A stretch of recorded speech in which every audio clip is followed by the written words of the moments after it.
Hello, and welcome to the Signpost Inn podcast, a space at life's crossroads to connect with God and find direction. Pour yourself a drink, grab a seat, and join us on the back porch for a friendly conversation about Christian prayer, spirituality, and faithful theology. My name's Matt. And I'm Brandon, and we're really glad you're here. The Signpost Inn podcast is brought to you by the Signpost Inn Ministry, where we offer spiritual direction, retreats and sabbatical residencies, and lots of resources and training. You can find out more about what we do and support us by visiting signpostin.org. Hello, everybody. Welcome to the back porch. And Matt, Peter, good to have you guys here with us today. Hi. Thanks, Brandon. Great to have you. Yeah, nice to be here with you guys again. This is our first episode in the new year, and exciting. We're going to be trying out some new things as we go forward, new features and new ideas. But we have a question from last year this time that I really wanted to tackle. I think we mentioned it in our Christmas episode that we were going to tackle it. And so, yeah, this is kind of an exciting one for all of us. The question comes from Lauren, who lives in China. And I'm going to go ahead and read the whole question. It's pretty lengthy, but I think you need to get the context. And then, Matt, you've done a lot of work on this, so I'm going to toss the ball to you after that. So listeners, here's the question from Lauren. She says, what do you think about fantasy? I enjoy fantasy and world building. I personally think that I have been taught a lot by fantasy. God has used it to show me different things about the world and himself. And I was going through a difficult season and was watching an anime show called Naruto, and God kept using it to remind me that he loved me because the main character, Naruto, again, I'm not sure if I'm saying that right, and God kept using that character, the main character, he's constantly pursuing his friend to bring him back, redeem him to the village, if you will. This friend is actively a traitor who wants to destroy his former home, but Naruto won't give up on him. And God used that to remind me of himself and his love. But a few weeks ago in our Bible study, we don't have what you would usually call church anymore in China. Some people said that they hated everything to do with fantasy and magic and even Disney, and they couldn't believe any actual Christians would like that stuff. This might be kind of a Justin versus Tertullian kind of debate, but I wondered if you had any thoughts on it. So I think that's probably the place to start. So yeah, Matt, ball to you. What are your initial thoughts on this? Yes, I have so many thoughts on this. This is such a great question, and it's something that I've actually been preparing to talk about with a local group of friends for some time. I think the first thing to do in starting out with this question is to recognize that the God of the Bible is a storytelling God. Jesus taught in parables frequently. In fact, he teaches in parables more than he ever just directly tells somebody what to do or how to think about something. He loves parables. Not only that, when you read the prophets, you recognize that they rely on these poetic images to teach a point so much more profoundly than just raw point by point. Here's what I'm saying to you. Listen.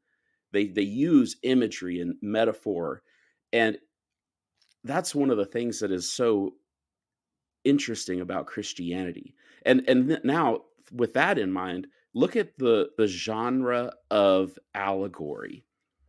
I don't think there has been any other religion that has birthed out of it more allegorical tales than Christianity has. Allegory is a common use in literature. You can use it, but very few people use it as a primary genre that they write in. It's not often, not everybody likes it, but you think about Pilgrim's Progress, one of the most, I haven't actually looked up the statistics on this, but it's one of the greatest books in the English language. And it's a Christian book, and it's in the form of an allegory. Very powerful stuff there, right? Have y'all read the Pilgrim's Progress? Yeah, I just finished reading it again recently, and it's just so good. It's so good. And that's not even the best Christian allegory we have. John Bunyan also wrote another book that's a little bit longer called Holy War, and it's in the form of an allegory, and it's even better. I think it's better than Pilgrim's Progress, but not a whole lot of people know about it. So what I'm hearing is like large category storytelling. God is a storyteller. And so we then there's an imitation of God appropriately when we tell stories. Like we're doing something very appropriate to who we are, both as humans in God's image, but just even as Christ followers to tell stories. Like Christ told stories. That's how he explained things. So even on a purely human level, if he was not God, our leader of our organization used stories. We should too. It's like learning from the master. Yes, well, and there's an argument to be made, and there are secular scholars who make this argument that human beings are just storytelling creatures, and there's nothing especially controversial about that. I mean, you look at the concept of what we would call prehistory. All we mean by prehistory is stories that are told in a way that don't really conform to our modern framework for what counts as history, right? I mean, the art of history, well, it might be derogatory to say this, but sort of begins or takes off during the late Roman Empire when you actually had a very strong culture of academics and writing, right? And that was built on past culture of what the early Romans and Greeks did within their society. So, I mean, storytelling's been around for a long time, and we use stories to tell about the past. Even if you go back and look at cave paintings, right? What is that? Cave paintings are telling a story of some kind. There's something there, right? We may not understand the context because that's been lost to us. But we as human beings resonate with somebody telling a story, whether it's a true story or it's a fictional story. There's something about that where we hear it and we put ourselves in that situation. We identify with the protagonist. We identify with the struggle that happens, and we learn something from it. We learn something about ourselves. This is one of the things where artists, especially people that enjoy acting, like stage acting, love the most, is because they're not just doing a performance, but they're actually exploring the human experience. You know, if you ever meet somebody who's a real drama nerd, right? They One of the things they love about screenplay and stage acting and things like that is that it actually is kind of peeling back the onion of what humanity is and who we are deep down, right? Does that make sense? Yeah. So okay, so I can understand people telling stories as being what we do because we are repeating God. God tells stories, we tell stories. That's part of what we do as his image. So what about this part of the question? So why do people not like fantasy then? Like why does Mm, magic or fantastic stories, I mean, in the question in Lauren's question, the people in her Bible study didn't like fantasy and magic. In fact, she quotes, I mean, they said they hated everything to do with it. She had a much longer portion of the question, and some of it had to do with it feels like um, spiritual stuff is more prevalent in China than in America, and hmm, that yeah. people are more afraid of demonic influence, more aware of it. Even like she's a teacher, and she even mentions that a lot of her students listed witchcraft as one of their hobbies. Um, so I mean, how would you respond to that, Matt? I mean, like, okay, story, fine, great. Allegory, sure. Bunyan, he's a Christian. Those images are not fantasies; those have direct Christian parallels. But what about stories that have magic in them? Tolkien's Lord of the Rings.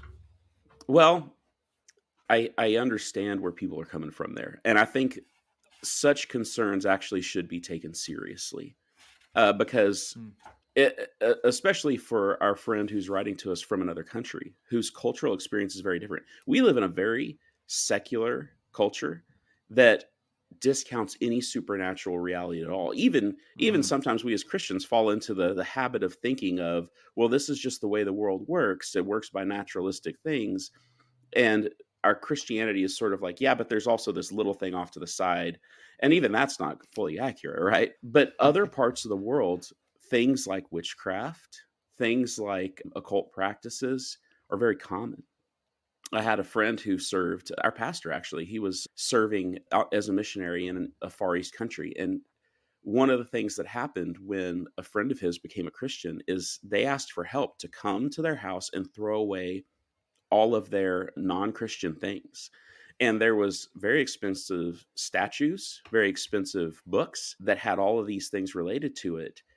And one of the things that they asked him is they were literally carrying boxes of things down flights of stairs to go into the dumpster. They were like, do Christians in America do this? Whenever they become Christians, do they throw away their, basically what are, pagan practices? And he didn't know how to really respond to that because, well, for one, we don't have things like that. And then he kind of got into the weeds a little bit with them of like, well, the things that Christians in America are worshiping aren't exactly statues. They worship, Yeah. we worship other things. We have other idols in America. So all that to say, it is real, right? There are real things out there that we ought to be cautious of, for sure. And especially it's kind of one of those things of the question of eating meat sacrificed to idols. If you're reading Harry Potter and you have a history with Wicca or witchcraft or any of those other things, and it's triggering things like of your past or bringing things up or creating stumbling blocks in you, then abstain from that. You really shouldn't be exposing yourself to that. And not only that, again, going back to scripture, throughout the Old Testament, God was explicit in helping the Israelites understand you're a people set apart. Do not participate in what the cultures around you do. And he goes as far as doing things like even how you dress should not conform to the way the cultures around you. Because, and this is another thing that we have a hard time understanding as Americans, everything has meaning, right? In other cultures, what you wear indicates, your class. It indicates your religion. It could indicate a host of other things. The way you behave, the things you put on your body have meaning. We've divorced a lot of the things we do from meaning in modern America. So we're sort of an outlier in that way. But around the world, that's not really the case, right? There's a lot of thoughts that I have, like just as I'm listening to you, Matt, and specifically the idea of, Christians, are supposed to be distinct from the world. I can see that being a narrative that comes into somebody's mind in sort of the reasons why you'd want to question or steer clear of some of this stuff is like, well, I'm supposed to be distinctive. You've talked about how we're storytelling beings, and that's almost, I could almost equate that to like my tendency to have like an idolatrous heart that wants to tell stories other than God's story, right? That tells the story of human triumph and, not my need for God and all that sort of things. And I feel like just as I was listening, I could hear some of that chatter in my head of like, yeah, if we're supposed to be like distinct or set apart from all the other world of storytelling, they're just making up stuff because it's got an agenda or all these different things that emphasize man, and we want to be so distinct that we don't care about other stories because one story matters. It's the gospel, and that's all that we care about. I can sort of hear that line of reasoning going on in my head. I don't align with that or agree with that, but I'm sort of wondering if that is reflective of my own fears, or maybe some of the listeners also can relate with that sort of thinking of like, yeah, is this desire or this tendency to be storytellers, can that lead us into sort of an idolatry in the way we tell stories and fantasy? Shouldn't we just focus in on the gospel and the Bible stories? What are our thoughts on that? Does that even make any sense?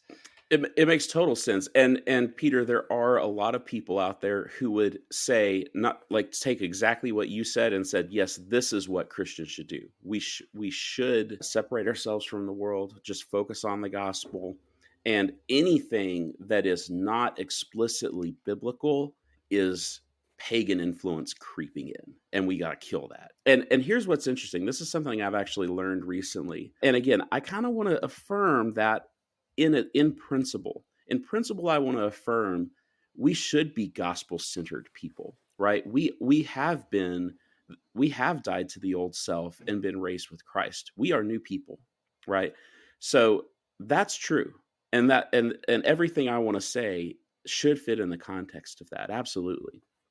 But one of the things I've learned recently is about this book by Reverend Alexander Hislop. And this was written back in the 1800s.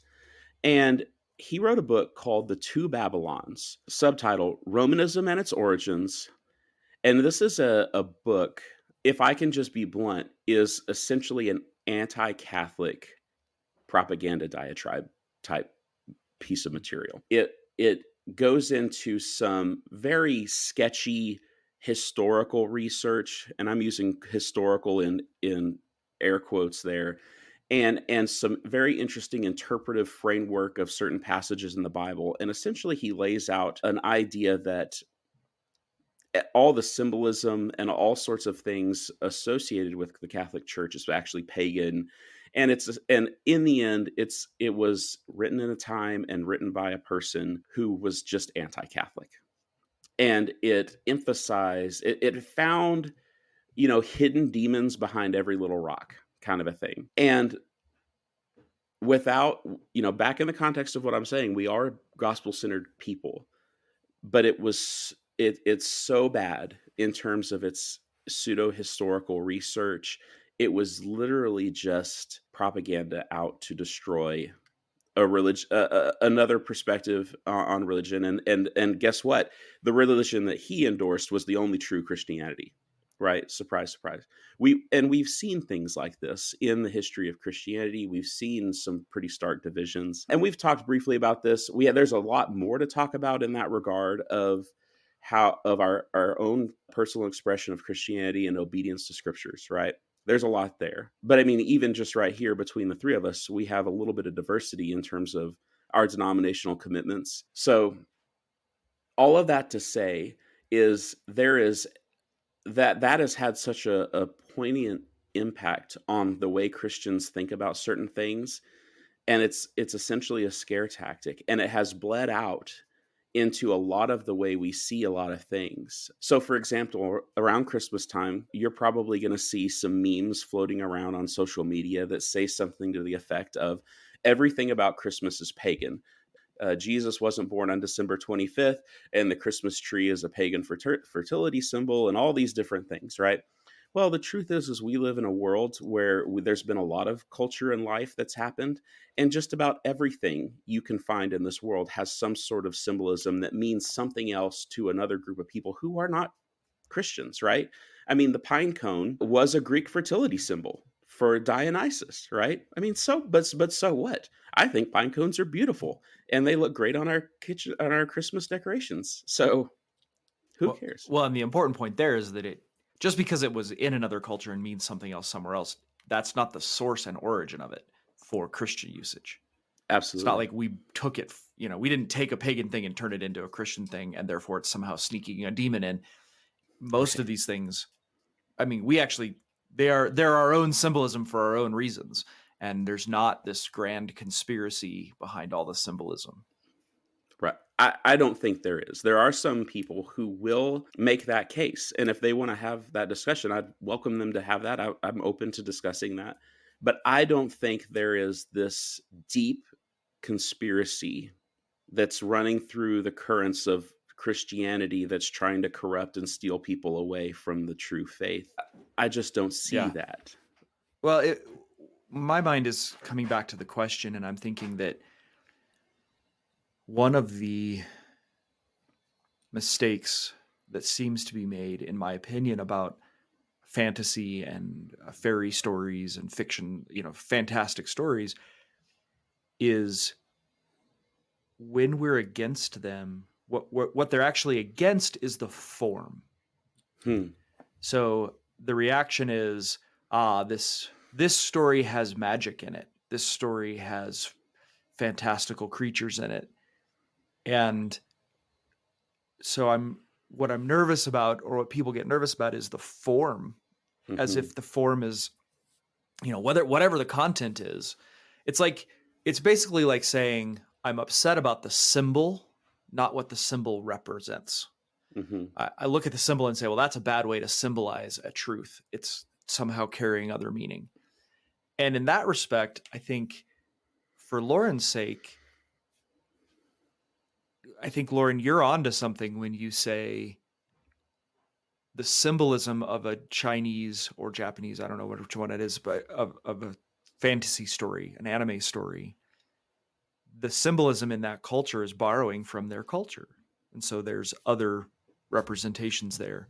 However, the content of the story, the importance of redemption, still comes through in those symbols. And I think that content can be a universal truth regardless of what kind of form it takes. Well, what I'm hearing you say, and also in some of what you're saying, Matt, is like all truth is God's truth, right? So if there is some good and true and beautiful element in a story, whether it be fantastical or anything, that isn't validating whatever other messages that story may be telling. Like, oh, I read Harry Potter and there was this really cool like redemption relationship thing. That must mean witchcraft is like real. Like that's a non sequitur. That doesn't follow. But we can appreciate the good, true, and beautiful about a story without feeling compelled or necessarily affirming everything within that. And I don't know, is that kind of what you were saying there, Brandon, that just because there's a symbol, like, I don't know, we don't need to throw the baby out with the bathwater? Yeah, I think so. I think what I'm noticing is there's sort of two kinds of superstitious mindset that happens. There's the superstitious mindset that says there's a demon behind every rock. We have to be careful. We have to, throw out anything in my house that has a symbol on it that could be used for something other than whatever. But there's also this kind of, and that same exact mindset is the kind of mindset that says, if you mention the word wizard in a story, that's got power. That's got demonic influence. Like it's sort of like the superstitious mindset that overemphasizes the power of the spiritual, leads to a kind of legalism in this domain as well. And I want to reference back to, I think for me, guiding lights in this area, which are Lewis and Tolkien. And so Tolkien wrote an article that we shared around called "Sometimes Fairy Stories Say Best What Must Be Said." Lewis, if you can hear me, terrible title, dude. But anyway. Shame on you, Brandon. How dare you? It's a terrible title. But in the story, in that, it's essentially his explanation for how he wrote the Chronicles of Narnia, his process in writing. And in so doing, he defends writing fantasy or fairy stories, as he calls it. And what he distinguishes is that the artist part of him comes up with these great images, these symbols, and they get a story around them. And that's just, there's nothing about that has any particular Christian meaning. It's just a really fun idea, great images. And he puts them into this great story form. And then the artistic impulse wants to find some kind of outlet for that. And so he asks the question, well, what form can best fits this story I have, these images I have? Is it poetry? Is it a certain kind of fiction? Is it a whatever? And he landed on fairy story, which is a particular category in his mind and is, but so because he liked, as he says, the constraints. He had to tell it in a certain way, and that fit his idea. But then he talks about, okay, but then the other part of him, the utilitarian part of him comes in and says, well, is this even worth doing? Can I do anything? Like, is this, yes, that'd be a fun creative project, but it's going to take a lot of time and energy. Is it worth doing? And that part of him says, well, yeah, it's worth doing because this great story and these fantastical images, I can actually teach something with as well. That's not why he wrote it. He didn't write it because he wanted to teach something. He wrote it because he just wanted to write something fun. He was enjoying it. But the practical side of him says, but I can also use it. And that's why he chose the form fairy story, because the two melded together. One, it fit his creative vision. And two, it fit his educational purposes, although he doesn't like that. And here's what he says about it. He says that the fairy story, the fantasy story, the fantastic story has a kind of ability to, and this is quoting him, steal past certain inhibitions which had paralyzed much of my own religion in childhood. Why did one find it so hard to feel as one was told one ought to feel about God or about the sufferings of Christ? There's his inhibition. Why should I find it really hard to feel about God as if he's real or that Jesus loves me? And he goes on, I thought the chief reason that it was hard to feel this way was that one had been told one ought to. An obligation to feel can freeze feelings. And so fairy stories, he says, get past those watchful dragons. In other words, and I love that phrase, these watchful dragons. In other words, the fairy story allows one to feel things about God, about reality, without telling you you have to. It's an invitation to feel things. And it steals past that kind of cynicism that the rationalistic mind said, oh, well, this isn't true. This isn't real. This isn't biblical enough. You can't use magic. All of that just kills the actual religion of it all. It kills the actual feeling of it. And so he chose that form because it is powerful. Fantasy is an incredibly powerful form, but not, I think this goes back to what you were saying, Matt. It's not because it has some magical demonic power. It's because it connects back to we are creative in the image of God. We are storytellers. And so a fantasy story where we get to create a whole new world like Lauren likes to do resonates with something really deep within our resonance with God's image. We love creative fantasy because God created a world out of his creative fantasy and created us out of that. Yeah. And, I just can't help, but I got to follow up. I don't know if you guys have heard of this author, but Holly Ordway was a atheist, completely secular person going through university, but she was absolutely in love with the writings of J.R.R. Tolkien. And I think she was pursuing her doctorate and she was writing about Tolkien. And basically she came to Christ through those works because it awakened her imagination. It awakened something in her heart that says, I don't believe that Middle Earth and Elrond or Galadriel are actually real, but there's something in me that wishes they were.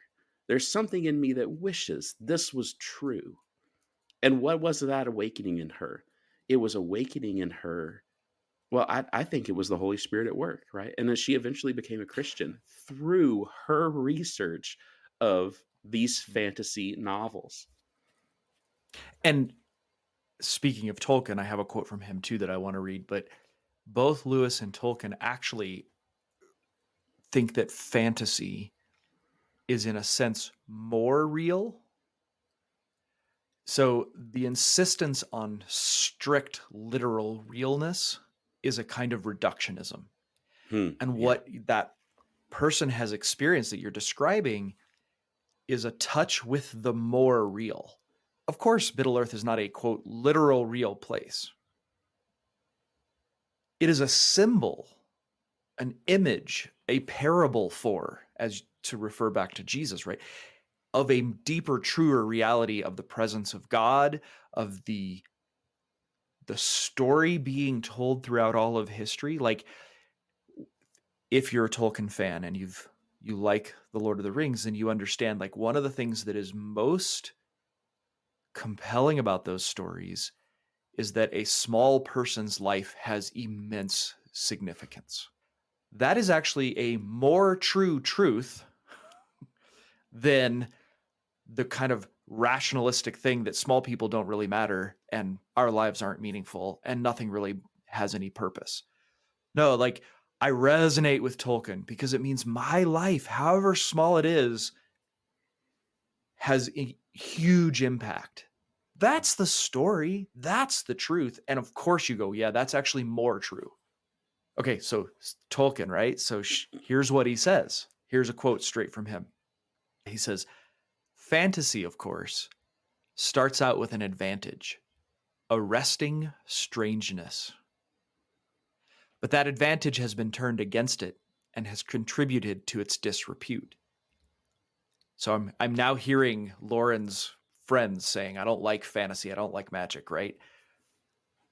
Tolkien says, many people dislike being arrested. They dislike any meddling with the primary world or such small glimpses of it as are familiar to them. They therefore stupidly and even maliciously confound fantasy with dreaming, in which there is no art, and with mental disorders, in which there is not even control, with delusion and hallucination. Right? And there's the mistake.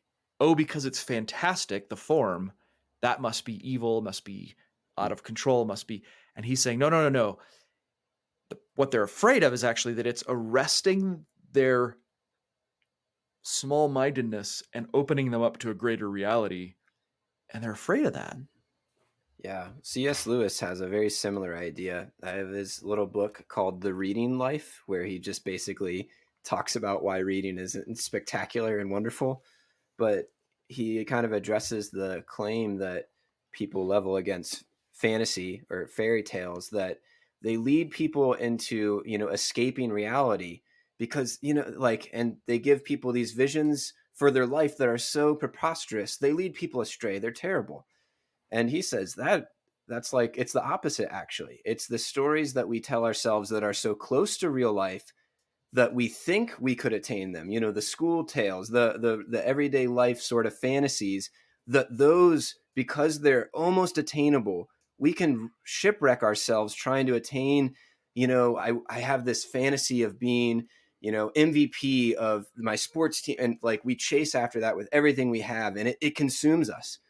But when we're in the land of elves and dragons, like, we don't actually have these visions of like, well, I'm going to go off and fight a dragon now. Like, because of the form of fantasy, like the central truths of heroism and courage, those can cut through and affect us in positive ways without us being like consumed with like, yeah, like, oh, I somehow believe now that I'm called to fight dragons.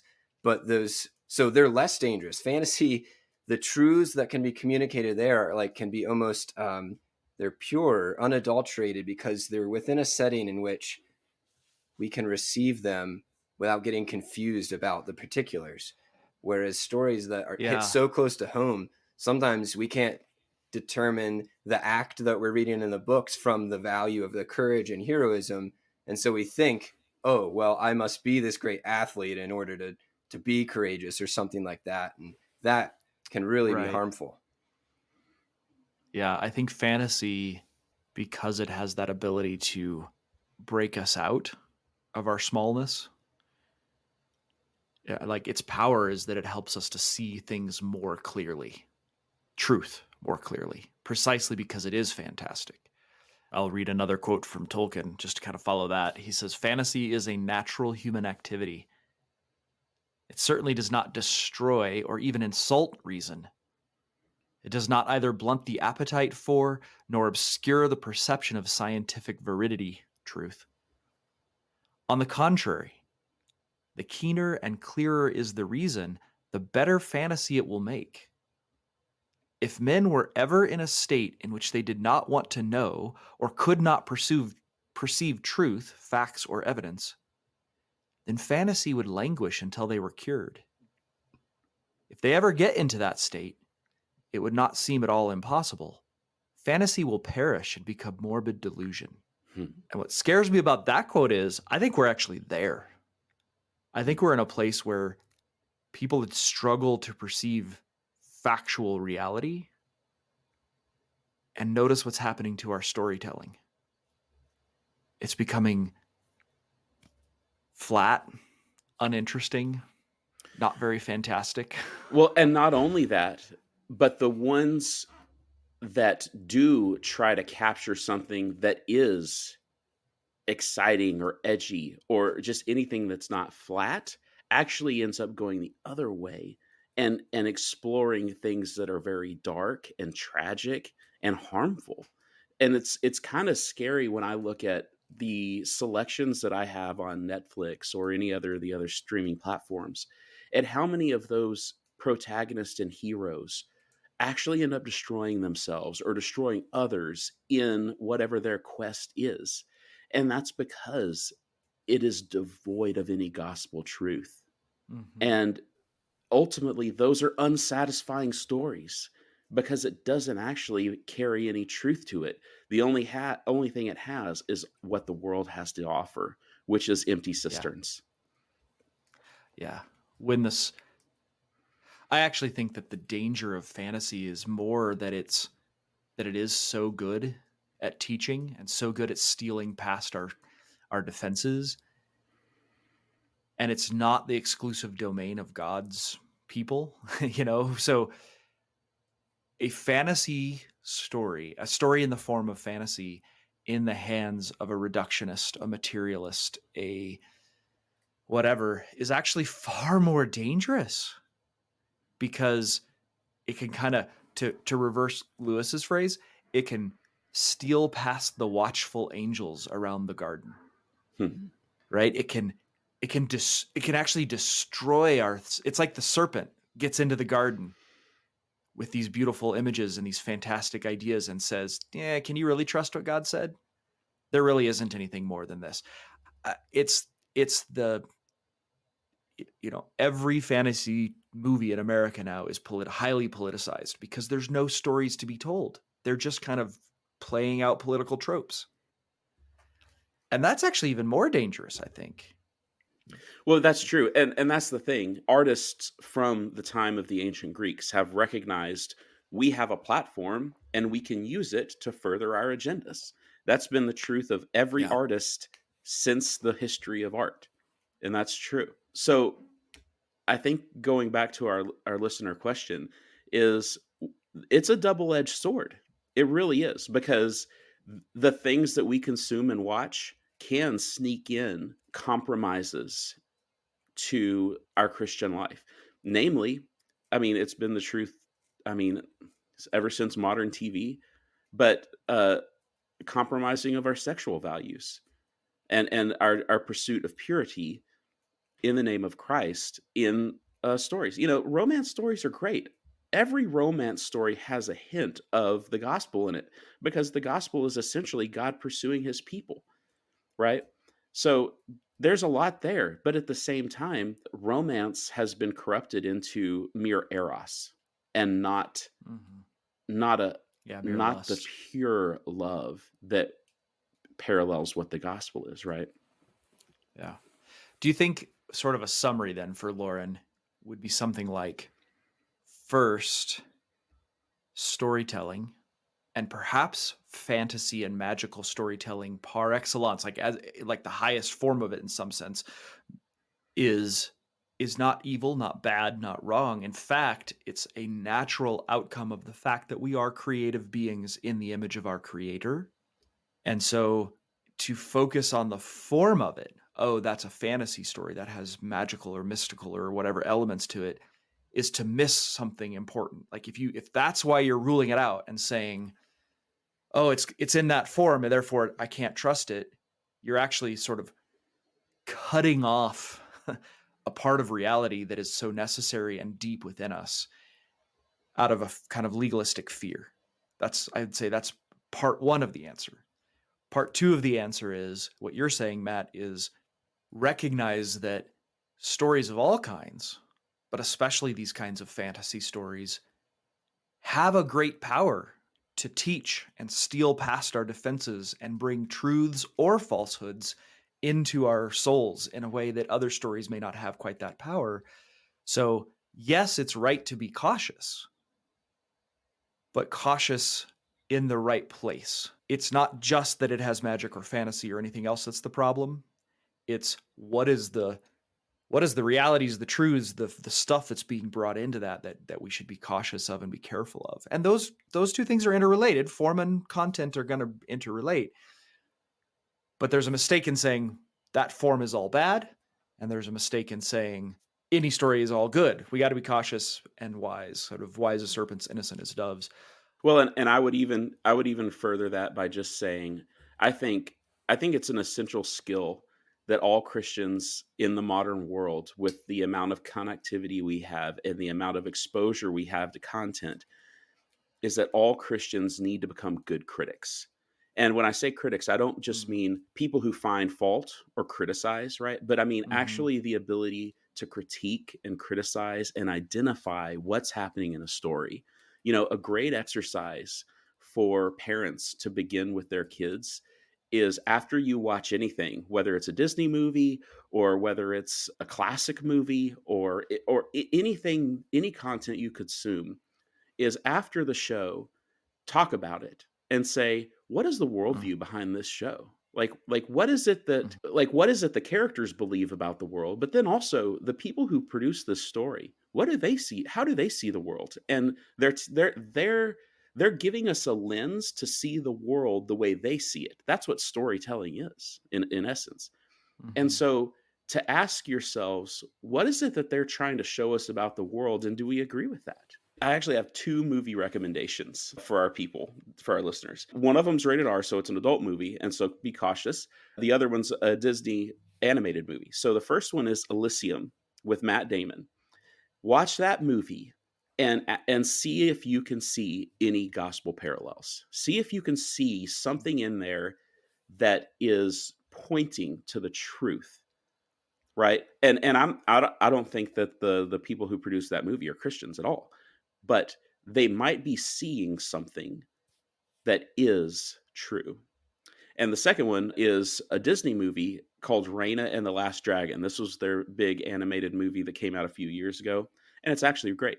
It's really great. Now, when you watch this, you are going to see certain Eastern concepts that surround a little bit of, Eastern mysticism type things, or Eastern ways of viewing the world, because it's set in a fantasy China, and there's dragons in it, right? But watch that show, and if you watch it through a gospel lens, it is the gospel in a movie form. It's profound, and I think it's something worth celebrating and pointing out, and it can become a vehicle to have conversations with people and say, look at this. Look at the way that this story talked about redemption. Isn't that cool? Yeah. I want to say 2 things. One is, I agree with you. We should critique, that is, think about what we watch or what we read or whatever. But I've grown an appreciation for the wisdom of not doing that in certain cases as well. So there is I think within the last couple decades, within the kind of branches of Christianity that we run in, there has been a lot of fear, and people have been captivated by this idea that I can identify a worldview in a book or a movie or a story, and which is true, you can, and that's great. But that has become another subtle form of control, which is like, actually what we're supposed to do with stories is critique them and understand their philosophy. And nobody really ever said that, but it's just because every time we watched something, we critiqued it. So what I would recommend for parents to do is to do that with the things that need to be critiqued. You're watching a cartoon that, boy, those are some interesting, not good Christian ideas. Critique it. Not criticize, but like, think about it. Oh, what is that saying? But when you read the Chronicles of Narnia, please don't stop and ask, what is Lewis trying to tell me here? When you read the Lord of the Rings, do not have the conversation after dinner. What are the biblical worldviews? Because what that subtly does is teach your kid that the story is not the fun. The joy of the story is not the point. The getting the right philosophy is. No. Lewis and Tolkien would roll over in their graves and slap you if they could, if you read their books that way. I mean, they literally, I know this because they say it in their writings. Yeah. They do not want you to do that because it ruins the story, which is the actual point, the joy. Okay. The second thing I want to say is, Lauren, I think this is what you're listening for. So if you're still this far in, here is the answer to your question. All right. I've saved this to the end just because it's so awesome. If you want to hear a really brilliant person very kindly but not subtly kind of take on the legalist who says that fantasy is bad, then you have to hear what Tolkien says. So, in regards to the question of fantasy, he says this. This is a quote from his essay on fairy stories. So, as for its legitimacy, that is for fantasy stories, as for its legitimacy, I will say no more than to quote a brief passage from a letter I once wrote to a man who described myth and fairy story as lies. Though, to do him justice, he was kind enough and confused enough to call fairy story making breathing a lie through silver. This is great. Are you ready? Because he wrote a poem to this guy. Dear sir, I said, although now long estranged, man is not wholly lost nor wholly changed. Disgraced he may be, yet is not dethroned, and keeps the rags of lordship once he owned. Man, sub-creator, the refracted light through whom is splintered from a single white to many hues, unendlessly combined in living shapes that move from mind to mind. Though all the crannies of the world we filled with elves and goblins, though we dared to build gods and their houses out of dark and light, and sowed the seeds of dragons, 'twas our right, used or misused. That right has not decayed. We make still by the law in which we're made. I'm going to read it one more time, just for the people on the road who don't have to back it up, because I know it's hard, but this is a glorious kind of smackdown from a really brilliant person. So, and it recalls us right back to we are in the image of God's storytellers. Here's the poem again.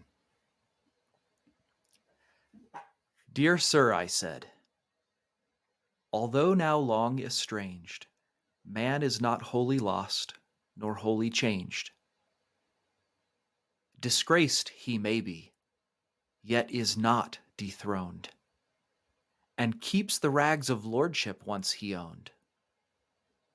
Man, sub-creator, the refracted light through whom is splintered from a single white to many hues, and endlessly combined in living shapes that move from mind to mind.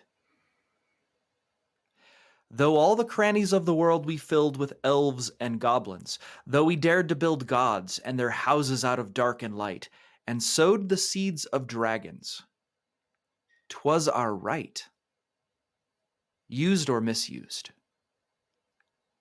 That right has not decayed. We make still by the law in which we're made.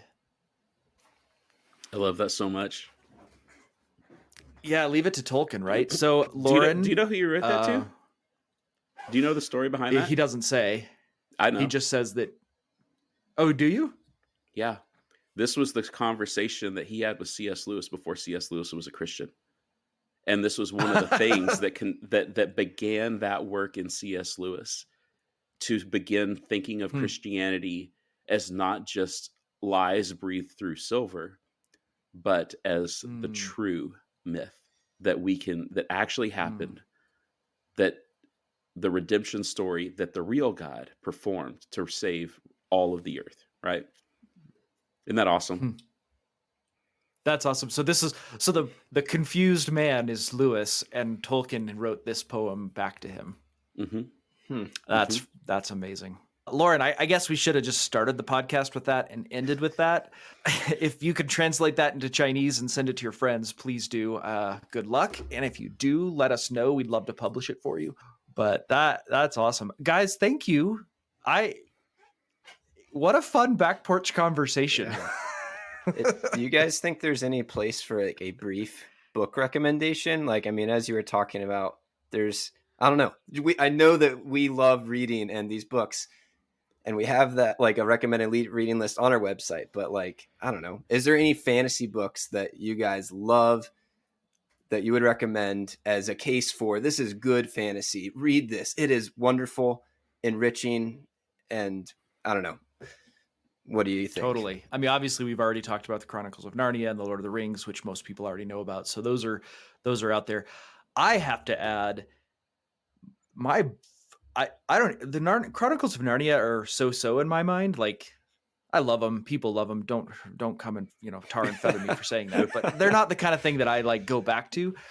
But Lewis's space trilogy, far and away my favorite sci-fi fantasy story that Lewis ever wrote. And man, I just love those things. Now that they're a little more heady, that's probably why I like them, but gosh, they're so good. Yeah, I don't know. Matt, do you have anything? Well, I've already said several. I think John Bunyan's works are really great, and he writes in that old English style that's fun. If you like words that are old and are fun like that. And I've already said it on the podcast many times before, but Hannah Hurnard's book, Hind's Feet on High Places, is another fantastic allegory that is beautiful and excellent. Not so subtle, right? Because Jesus is one of the characters in the book, but yeah. How about you, Peter? So there is a series called, I think, the Lightbringer series by Brent Weeks. It's a 5-book series, and they're big books. If you are a reader who loves big books, these are for you. You'll have plenty of content to go through. But he does come from a Christian perspective. The magic system in his books is based on the spectrum of light. It's just delightful. It is such good writing. Some of my favorite characters I have ever gotten to know in a book is the main protagonist and his character arc. And I don't know, the whole arc of the 5 books preaches the gospel to me. Literally, I was crying. I read the 5th book because that's the only one I own. I reread it not too long ago, and literally I was getting to the end pages and like just weeping because it was beautiful in a true, right, and good, and like, wow, that is not just some, I don't know, fanciful, like, and everything worked out and it was great because of, I don't know, like, it was the way he incorporates the satisfying resolution was to me a reminder of God's love and sovereignty and his ability to redeem and restore even really broken things. So I would recommend that book. It's probably for mature readers. It has a lot of violence and the real dark sides of life and warfare. So it's not to be endorsed. I don't endorse it without a caveat. Yeah. I want to add, if you haven't read Jonathan Strange and Mr. Norrell by Susanna Clarke, you are missing out on one of the best modern fantasy novels of all time. She's only written 2 books. Her second one's not actually that good, in my opinion.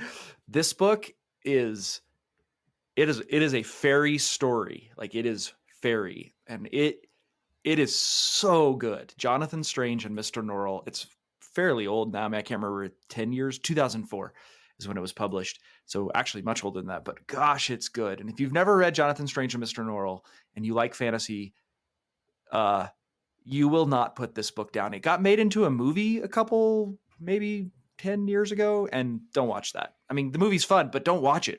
The book is just astonishingly good.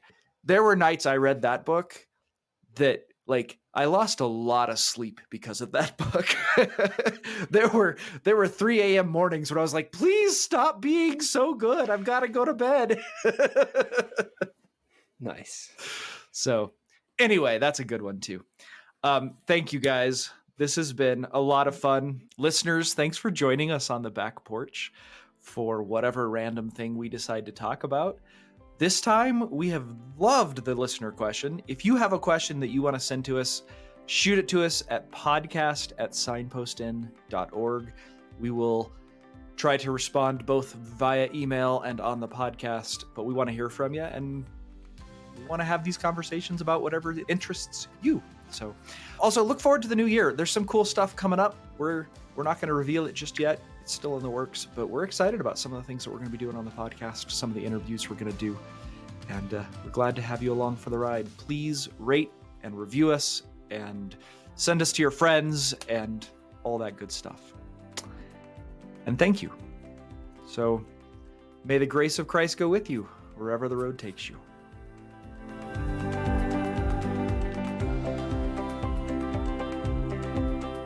Thanks for listening. Don't forget to visit us at signpostin.org.